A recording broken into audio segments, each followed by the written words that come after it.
aprovechando que un carro ha tenido un problema mecánico, nosotros estamos explorando el interior de estas modernas naves. Como ven, todo el interior es enjaulado, ahí tienen los GPS para poder ubicarse durante toda esta competencia, infinidad de aparatos, y como podemos apreciar, el armazón o la parte delantera es de fibra de carbono.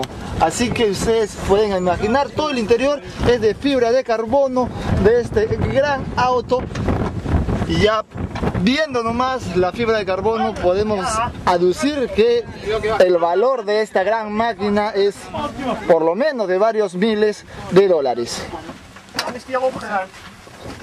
Ellos están hablando en francés. Vamos a apreciar ahí fibra de carbono.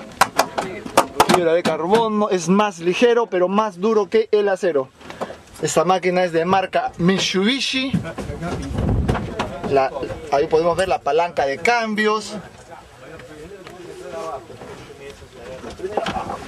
La suspensión también hemos podido notar que tienen una suspensión especial. Algunos también vienen con algunos. Ahí. Tienen un sistema de ventilación especial, porque como sabemos la arena es el enemigo constante de este tipo de competencias. Ellos están ya por lo menos un par de horas tratando de y podemos ver acá también el nombre de los pilotos y copiloto. Bandera holandesa, la gente está acá. Bien, chicos, cualquiera se puede equivocar. La emoción del Dakar 2012.